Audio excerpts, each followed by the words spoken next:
Thank you for tuning in. You're watching Arirang TV's continuing coverage of COVID-19. I'm Min Sun-hee. Daily infections in Korea continue to hover on the triple digits for 11 consecutive days now. In fact, this past Sunday, cases rose to almost 400, fueling debate over the need to further strengthen social distancing guidelines. And we'll explore that debate in our studio session today. But first, here are the latest numbers on the pandemic with our Kwon So-ah. So I hear that there's been a decline in the number of cases here in Korea on this Monday. Yes, Sunny, the situation is looking better than on the weekend, but authorities are stressing the importance of this week's developments. I hear there's also a tougher mask-wearing policy in effect here in Seoul. Yes, here in Seoul and also other places across the country. As of this Monday, 13 regions across the nation have made such announcement. Now, following Gyeonggi-do Province and Chungcheongbuk-do Province earlier, also the capital Seoul, as you said, made mask wearing mandatory. And that's beginning today. And this also not goes for only for indoors, but also outdoors. So except when you're at home or when you're eating, or if really no one is around you, you should keep that mask on, and that is to bring the COVID-19 figures down in the country. In fact, we have 266 new cases today, raising the total to 17,665. The death toll remains at 309, and we have 247 more patients in quarantine with 19 new recoveries. Now, since last Friday, the numbers have been in the 300s, and we are down to the 200s, but that's, as authorities are saying, likely because we had a low number of tests conducted over the weekend. In fact, on Sunday, we had some 13,000 tests, while back on Friday, we had over 21,000 tests conducted on just a day. And now let's move over to our map. We have almost 100 new cases in the capital, Seoul, almost at 3,000 cases in total. And the combined number in the metropolitan region is at over 200. We also have many sporadic infections across the nation, some in the single digits, some even in the double digits, as you can see here. Now, although we do have a decline in cases from abroad, as we have 8 new cases reported this Monday, that does not mean that the entire world situation is changing. We're still not seeing a slowdown. We have 203,000 new cases, raising the total to almost 22.6 million and over 812,000 fatalities with some 16 million recoveries. Now let's move over to the major hotspots across the world. The U.S. at over 5.87 million cases and more than 180,000 fatalities, followed by Brazil at 3.6 million. And India has surpassed the 3 million mark over the weekend, now at 3.1 million. And if we go over to our next table, we see a lot of Latin American countries here. Mexico at 560,000 total cases and a death toll at over 60,000. And it looks like Argentina has also become one of the countries hit hardest in the world with 342,000 cases and almost 7,000 fatalities. And those are the numbers I have for now, but I'll be back after the government briefing. Sunny? All right, so thank you for that. I'll see you back at the desk. Staying on the international front, as our Kwon So-ah just mentioned, Brazil stands as the second worst hit nation in the world with more than 3.6 million cases and 114,000 fatalities. For more on the situation there, I have Luana Ferreira, freelance journalist in Brazil, live on the line. Welcome, Luana. Thank you very much. Good afternoon, Sunny. Right, Luana, there appear to be conflicting reports about COVID-19 in Brazil, with some claiming the situation is stabilizing, while others are speaking about a resurgence. What is the actual situation there like? Well, sadly, the numbers in Brazil, they are still impressive when it comes to COVID. Since the outbreak of the pandemic in Brazil, we had over 3.6 million cases and over 114,000 deaths. And unlike what's happening in other countries, the numbers here, they are not slowing down. Every day, we have an average of 50,000 new cases and 1,000 deaths. And that means that it's like every day we have 3 commercial airplanes falling in Brazil every day. That's a very grim picture, Luana. President Jair Bolsonaro tested positive for the virus in early July and spent 3 weeks in isolation, after which his wife tested positive in late July. Now, more recently, I understand a staff member at the presidential palace passed away due to COVID-19. Could you elaborate, please? Sure. Actually, the first report in the beginning of the last week said that the member of the staff, Maria Helena Ribeiro, she died due to COVID. However, yesterday, the hospital released a note saying that it was not due to COVID, but she had lung problems, and therefore she passed away. I see. Luana, last Thursday, that is August 20th, that would be, Brazil's Congress made masks mandatory in closed spaces, including places of worship, in defiance of the president, who has frequently refused to wear one. What has changed since the passing of this particular law? Yes, actually, in July, the president, he blocked a law that made the mask mandatory in Brazil.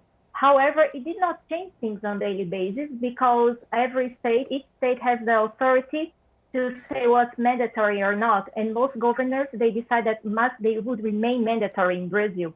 But it is reflected in the way the population was behaving, because many people did not want to wear a mask and they were protesting because of that.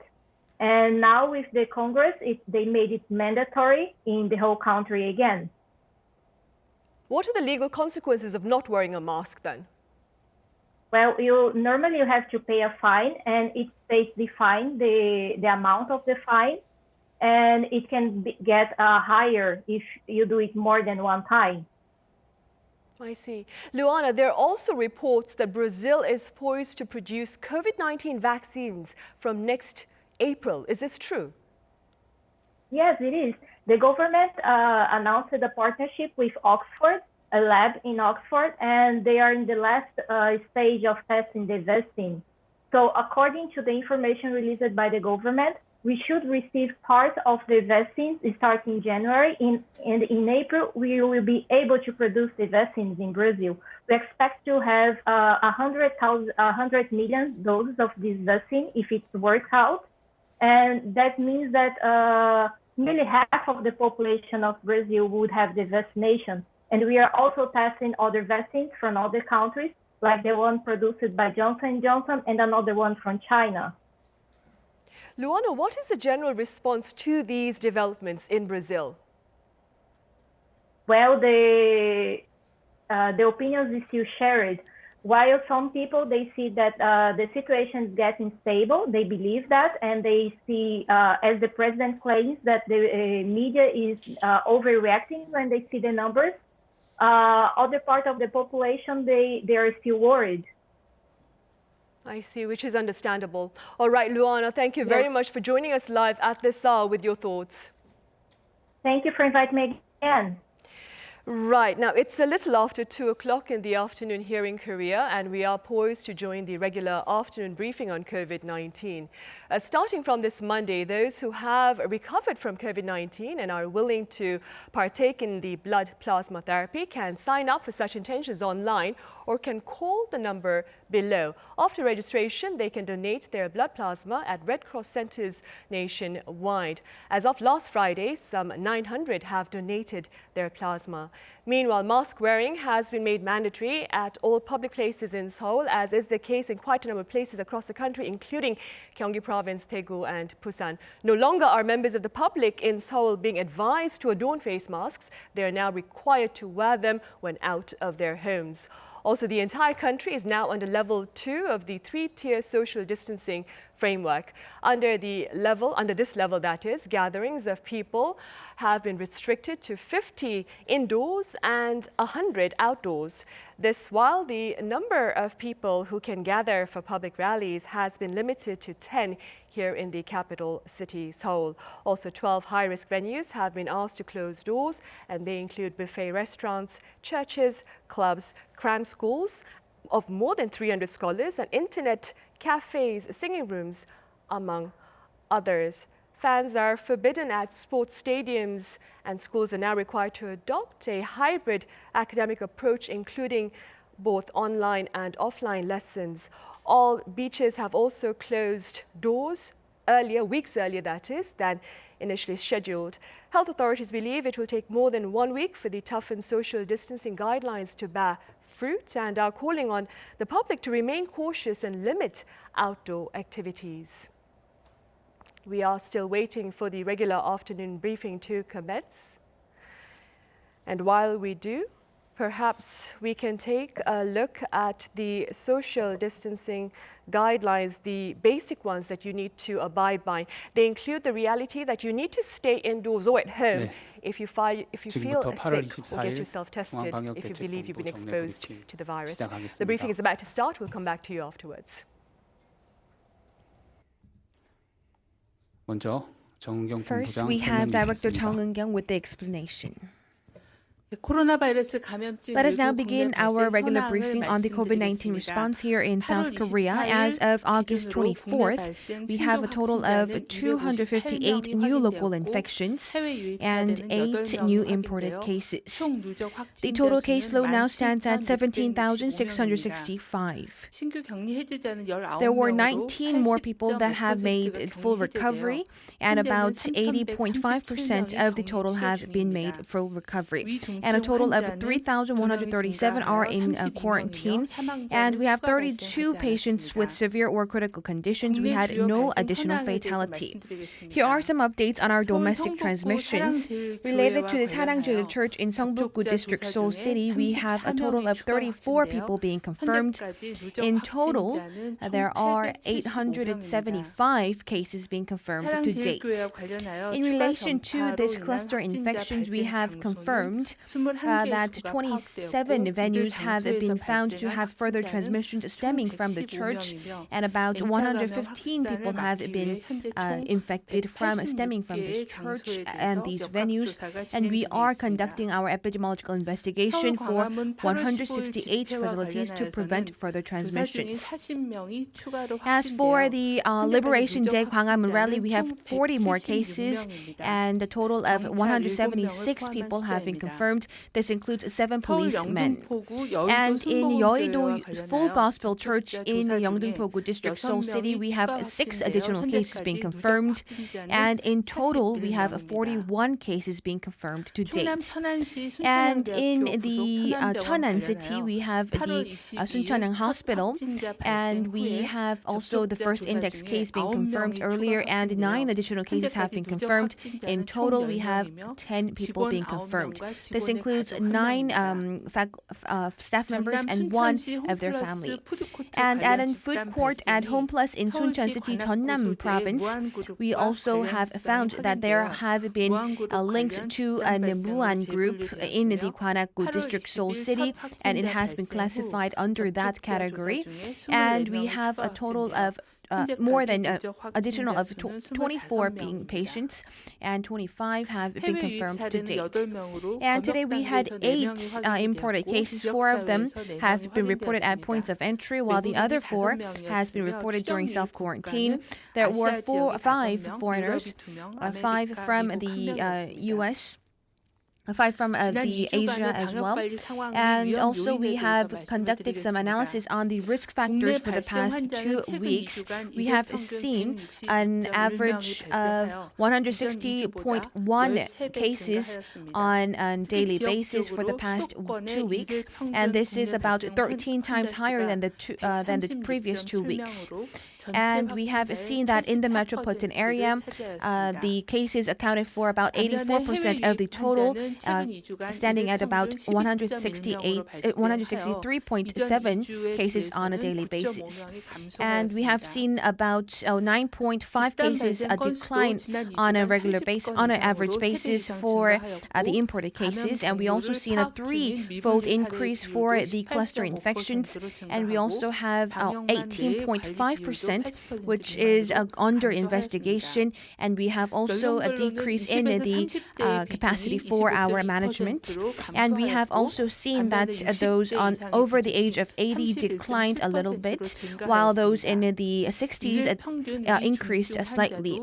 And the average number of critical conditions patients has also increased slightly compared to the 14.8 for the previous 2 months. Looking at the the infection causes, we have seen that 64.5% are related to cluster infections, and about 14.8% were under investigation, and they were largely related to the domestic cluster infections. And lately, we have seen the trends of the transmissions. They centered around the metropolitan area, including churches and door-to-door sales, which have also spread to multi-use facilities, including cafes, restaurants, as well as office spaces. In August, we have seen major cluster infections. They were the churches, that's namely the 사랑제일 Church, and also Starbucks, as well as multi-use facilities, including bars and so forth.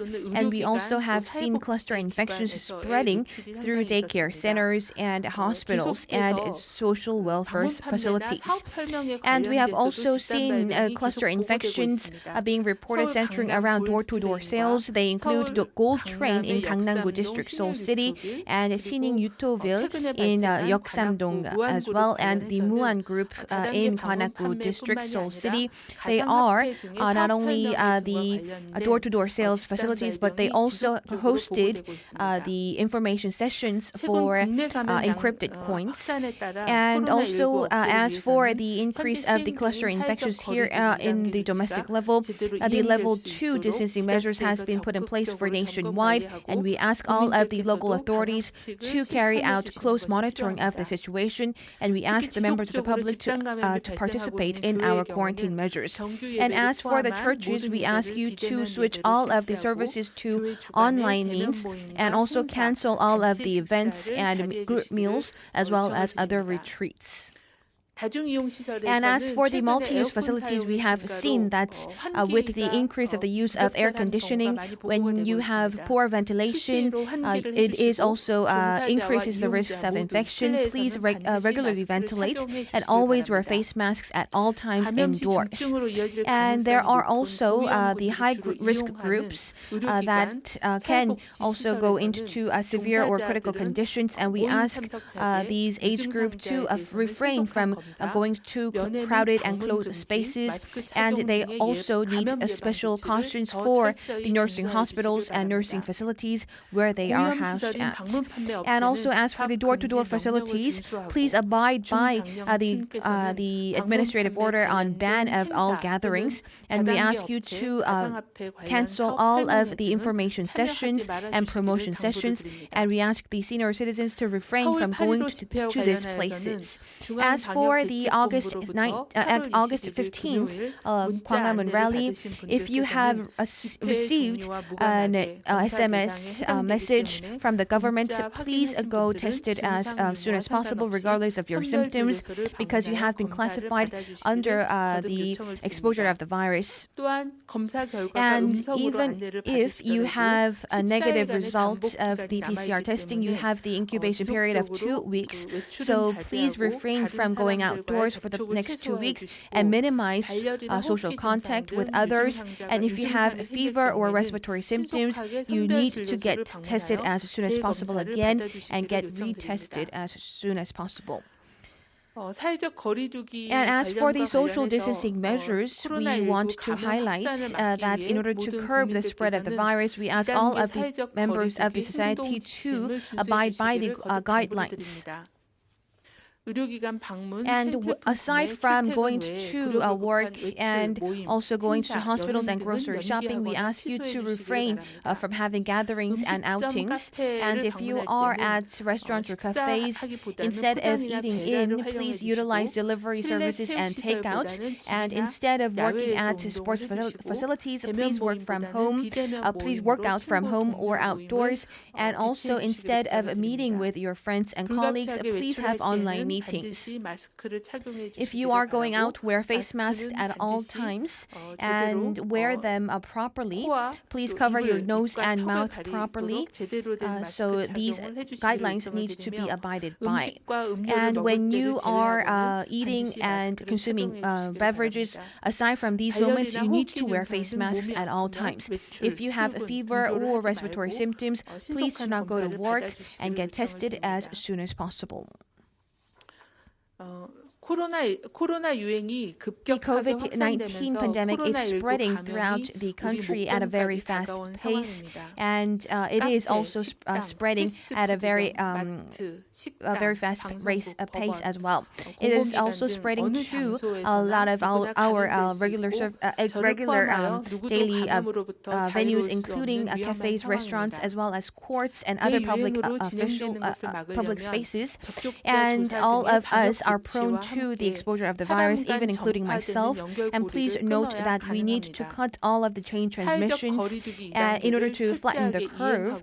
And we ask you to comply with the social distancing measures. And the COVID-19 also has very high infectious rates even 2 days before yourself being confirmed. So on the day of testing positive, it is actually it has a very high rate of infection, and epidemiological investigation shows that many of the contacts have been made exposed even before showing symptoms, and they include meetings with family, colleagues, as well as other group meetings and sports facilities and travel and hospitals. And this means that you could spread the virus to tens and hundreds of people, and the number of confirmed patients could also rise astronomically. And please note that if you have been exposed to the virus, it is very difficult to cut the chain transmissions through the spread of other people. And if you wear face masks properly, you would decrease the positivity rate of the virus. And the core essence of social distancing is minimizing physical contact with others. So for the next 2 weeks, we ask you to refrain from making non-essential outings, and please reduce physical contact. If you need to make physical contact, you need to wear face masks at all times. When you are indoors, especially, you shall never take off your mask or minimize the time to do so if you need to take off your masks. And we need to cooperate in carrying out these measures, and we believe that this is the most effective way in curbing the virus spread. And if these measures are not abided by, we believe that we will have a lengthened time for difficulties. This will also inflict a lot of damages and losses to our students, our SME owners, as well as small business owners. And also this would lead to a loss on the collapse on the medical services, and this would also cause damages to normal patients, and a lot of our public will be victimized. So during the next 2 weeks, we ask you to minimize physical contact with others and wear your face masks at all times. The quarantine authorities will also exert our full efforts to track down the patients as well. Thank you very much.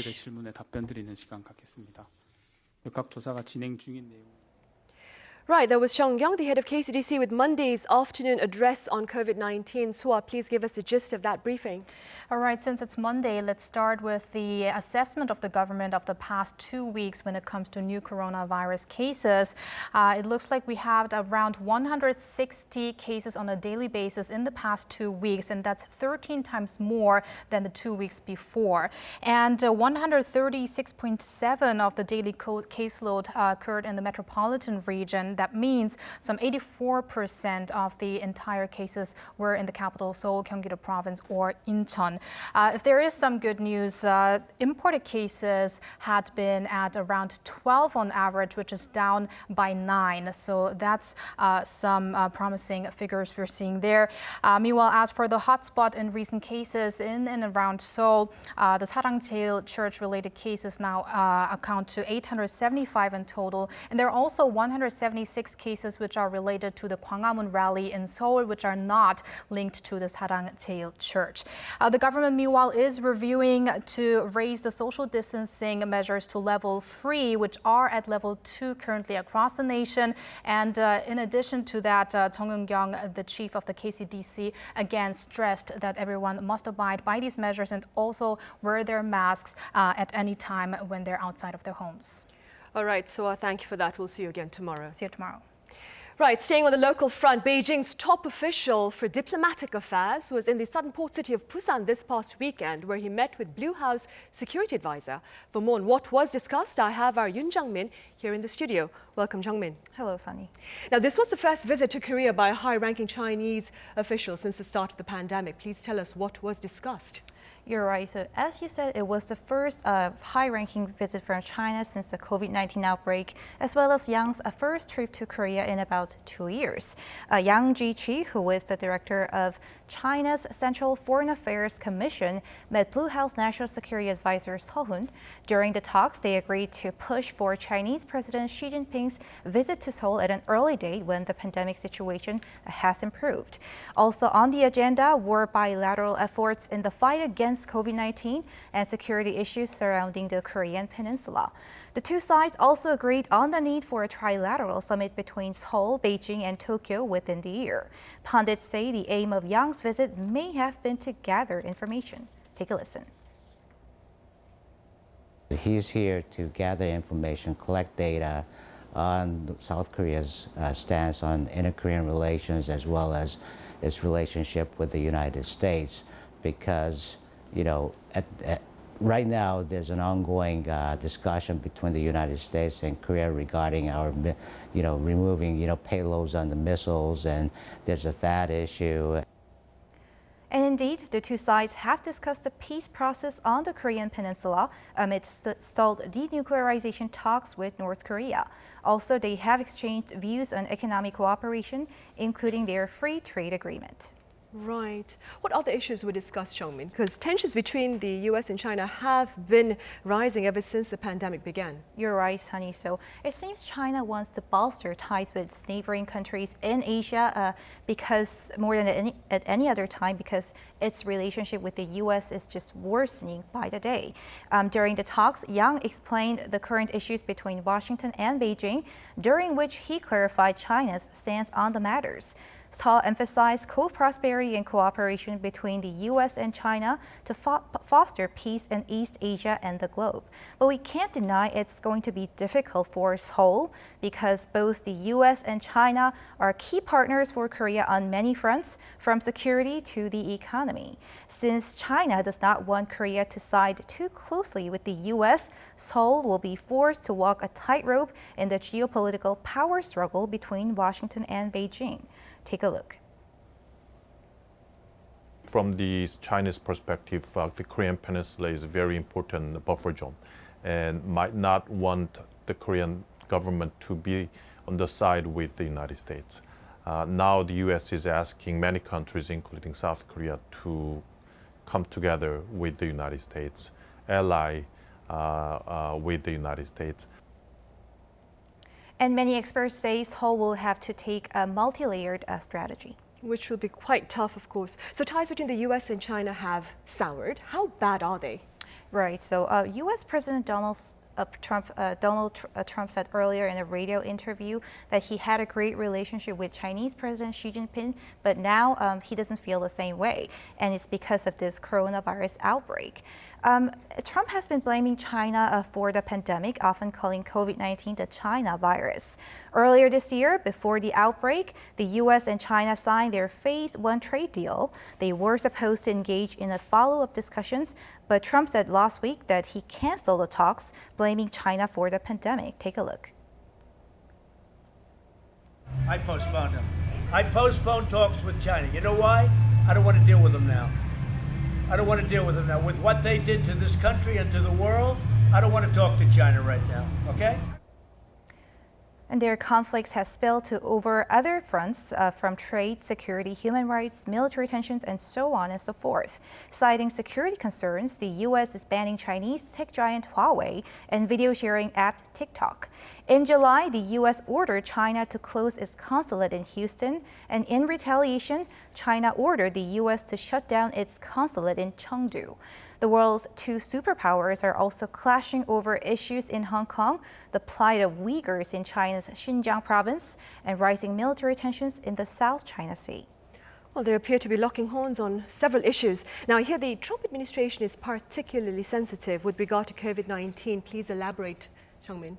Sure, Sunny. So as we know, the U.S. is one of the countries that have been hit hardest by COVID-19.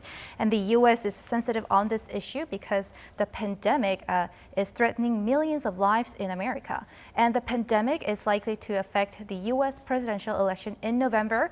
Now, Trump is seeing his approval rating fall due to his administration's failure to contain COVID-19. Amid his competition with Joe Biden, a recent CNN survey showed that 58% of Americans don't approve of the way Trump has responded to the pandemic. I see. All right, Chongmin, thank you for that coverage. Hope to see you again soon. My pleasure. Right, efforts to fight COVID-19 are taking place on all fronts. And while the medical staff take center stage, among those working backstage are people within sanitation services who seek to ensure safety within our daily environments. We have more in this report. A team of disinfection workers have arrived at a wholesale livestock market in the city of Bucheon, just west of Seoul. The workers enter the building donning full protective gear. They use a high-pressure pump spray to apply disinfectant around the premises. A mist dispenser is then brought in for a second round of disinfection, covering every inch of the area. So how long does it take to disinfect such a vast area? 이 정도 공간에 방역하는 시간은 15분에서 20분 정도가 소요되는데 저희가 이제 약품이 마르는 시간이 필요하다 보니까 소독 시간 30분, 이제 환기하는 시간 30분 필요하다 그렇게 말씀드리고 있습니다. The work takes place indoors, but on the sizzling hot summer day, the workers are drenched in sweat after spending just an hour in full protective gear. 샤워하고 싶은데 목욕탕 가고 싶어요. 물티슈가 필수예요, 필수. 여름에 방진복이 전부 다 바람을 차단하다 보니까 땀이 너무 많이 나서 저희가 필수적으로 물티슈는 지참해서 다니고 있습니다. 물티슈로 계속 얼굴 닦다 보니까 막 이런데 나중에 세수할 때 따끔따끔해요. Once the job is complete, workers gather their protective gear, which are disposed of immediately.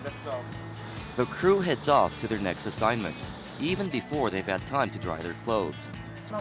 Now they've come to a nearby gym, where they quickly get ready for another round of disinfection. They use a different type of sterilizer this time, since they're working in a different environment. 이쪽은 매트고 옷들도 많다 보니까 산성이 섬유에 닿으면 안 되거든요. 그래서 저희가 그때그때 맞게 이제 사업장 성격에 맞게 약품 준비하는 것도 계속 전날에 짜놔야 하고. After 2 rounds of disinfection, the crew members are left exhausted. It's interesting to note that these workers had been ordinary college students just 6 months ago. 코로나가 터지고 사람들이 아무래도 체육관 이런 곳에 다 좀 기피하다 보니까 저희가 생각하다가 그럼 저희가 물품을 사서 체육관을 자체 방역을 해보자 하고 물품을 모으다 보니까 이제 어린이집이나 이제 보험 아동센터 같은 곳에는 취약계층이다 보니까 방역이 제대로 이루어질 것 같지가 않더라고요. 그래서 저희가 어린이집이랑 아동센터 봉사를 시작하고. What first began as a volunteer effort left them with a good deal of equipment, supplies, and know-how in disinfection, at which point they decided to set up a business. Although new in the business, they're getting more and more calls from would-be clients due to their diligence and passion. 감염자가 좀 서울 경기권에 많이 나오게 되었는데 사람들 모이는 카페나 필라테스 이쪽에서 방역 요청이 많이 들어오고 있습니다. It's no easy work, but an overarching sense of duty is helping these workers drive themselves forward. 코로나 종식되어서 사람들이 마스크 없이 밖에 마음껏 돌아다닐 수 있는 날까지 저희도 최선을 다하겠습니다. 화이팅! 화이팅!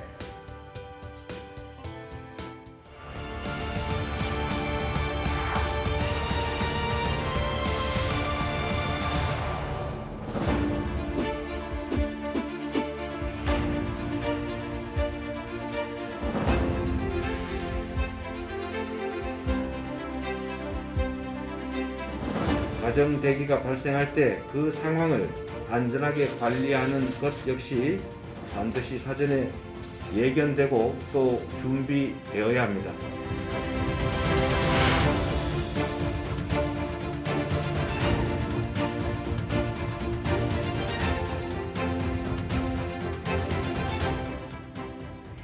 Health authorities here marked a rather disturbing development this past week. All 17 administrative regions across Korea recorded cases of COVID-19.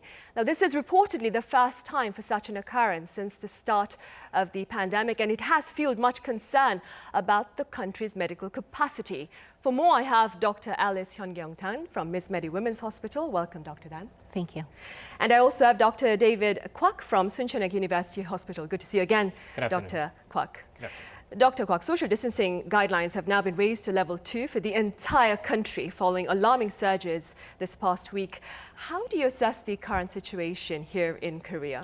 Well, it's very worrisome. As you mentioned, we've seen steep rise in the case numbers increasing. We are seeing currently about more than 3,000 patients being cared for, and also seeing daily increases of 200 to 300 per day in the case numbers. What's more worrisome is that we're also looking at more of the elderlies becoming infected with the COVID-19. And not only that, we've seen a couple of, or 2-3 of cluster infections that originated well, I shouldn't say originated, but more cluster infections that we noticed before. But now we're really seeing dispersion of these case numbers that's happening everywhere. It's the right time that we bring the measure up to step 2, but we should also start considering quite possibly step 3 if the case numbers doesn't reduce within a few days or so. Right. Dr. Tan, according to health authorities, the sources of more than 20% of all infections over the past 2 weeks have yet to be identified. What are your thoughts on the future course of containment efforts given this grim reality? Right. The two statistics that worry me the most are the number of cases of unknown epidemiological link, what you just mentioned, but also the basic reproductive rate of the virus. So if you look at the absolute number of cases of unknown epidemiological link, that number went from 39, and that's for the 2-week period starting July 26th through August 8th. And then the subsequent 2 weeks, that number exploded to 451. And what this means is despite investigation and thorough investigation, they were not able to figure out how, when, where, and most importantly, from whom these 451 positive cases got infected. The other number is the basic reproductive rate. A number less than 1 indicates that the virus is slowing down, that the spread is slowing down. However, over the weekend, Director Jung Eun-kyun mentioned that the real-time basic reproductive rate for the Honam region in Korea was 2.18. Now, for reference, that number, the basic reproductive rate in Wuhan early on in their outbreak was 2.2. So this just indicates how critical we are in terms of our junction here in our battle against COVID-19. And so we really need to step up, everyone, and follow very strictly the level 2 guidelines. There are 2 aspects of our containment measure that I think are lacking. And the first is a rigid or more rigid transportation restriction. We're already seeing seeding of cases from Seoul to all of the other regions in Korea. I think we need to be tight about transportation outside of Seoul so that we do not further cause the spread of the infection. And the other is perhaps a ban on eating indoors in cafes, restaurants, and cafeterias. If we are creative and resourceful about our outdoor spaces, patios, sidewalks, rooftops, we might be able to open these outdoor spaces for eating when we're not at home. And so these are things that we can consider. I see. Dr. Kwak, I understand that hospital beds may be in high demand soon given the rising number of cases here. Experts claim that an occupancy rate of 70% poses a tremendous burden on the medical system. What are your thoughts on this? Well, the city of Seoul alone actually peaked at providing more than a little bit 1,000 beds or so, and then the occupancy of up to 857, composing about 76.7%. Luckily, right from then on, people were able to recruit further beds and care facilities. So they've increased the capacity. Now, I believe if my memory is correct, the number has gone down to 63.1% as of 21st of August.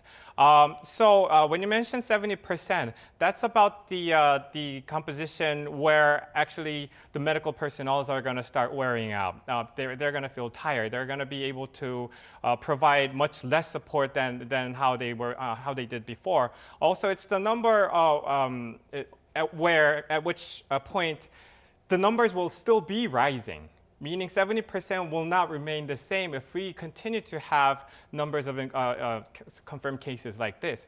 So we do have to start considering how we're going to allocate the patients better. We're going to have to start thinking about maybe we could possibly allocate the non-symptomatic patients to maybe self-quarantine, or possibly, but I don't think that's too safe to speak right now, but it's a consideration that we have to start thinking about. And speaking of that consideration, Dr. Dan, there are places across the world where confirmed patients have been asked to stay at home to wait for available beds, right? Yeah, so one of the most important parts of infection control is early identification and isolation of positive cases, and also quarantine of high-risk potential cases.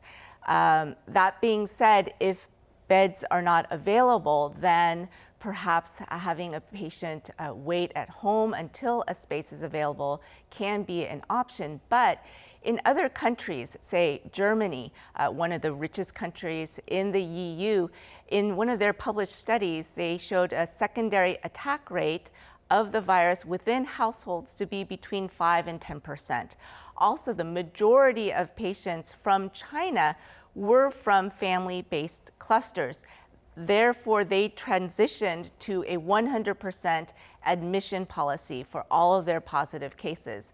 New Zealand also, they used to allow people to quarantine at home, but now they've transitioned to 100%. Everyone needs to be in monitored isolation, whether or not you have a home in the country.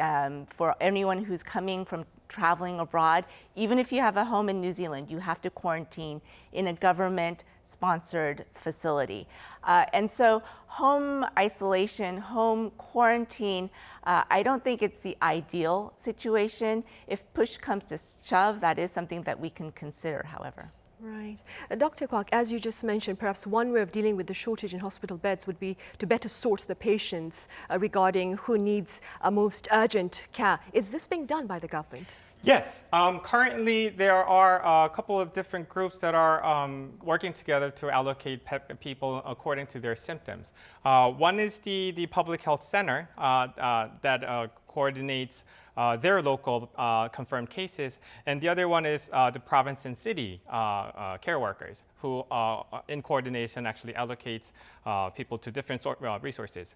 Of course, people who are having, let's say, much harsher symptoms, such as fever that is not being controlled with medicine, also people who has potential to actually grow much more severe, such as in the elderly people, or people with many different underlying diseases, they will be allocated to hospitals instead of not just the social quarantine centers. So it is currently being done, but what we are more worried about is what if the capacity runs out? So that's something we really have to think really deeply into. And not only that, we should probably start recruiting further facilities so that we could better handle the numbers that are rising. I see. Dr. Dan, let's imagine that push does come to shove and we have to have patients here in Korea isolated at their homes. What guidelines perhaps should be drawn up to ensure their safety and that of their family? First of all, of course, we need to ensure complete separation of the positive case from any other family members. I think also when we consider allocating a person to a home isolation, we need to assess the home first and make sure that it can be done safely. In other words, is there a high-risk person who's also living in the home? Is there space available for a positive case with other family members? If not, then that person shouldn't even be considered a possibility. Otherwise, any common use areas need to be ventilated at least twice a day. High-touch surfaces need to be cleaned and sanitized.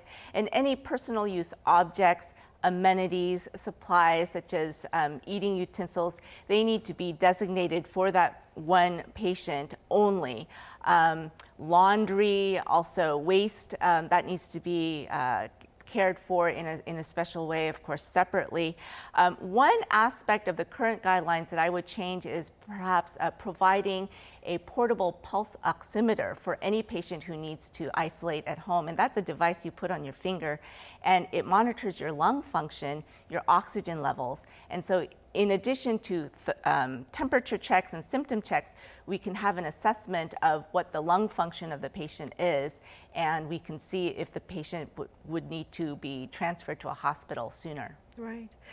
Dr. Kwak, we've seen quite a few cases of medical staff being infected this past week, a very worrying trend, of course. Briefly speaking, and many claim that we are or we might possibly be facing the worst case scenario. What would define such a scenario, and how should we respond under such a scenario? I wasn't able to actually see any referrals to worst case scenario. There's no such definition, I don't think. But in my personal view, I think it'll be when the death toll starts to rise steeply as well. Because all in all, we're trying to save these people from death, basically. So in order to avoid that, as we are doing, we need to differentiate different symptoms and potentials and admit the according patients to according facilities.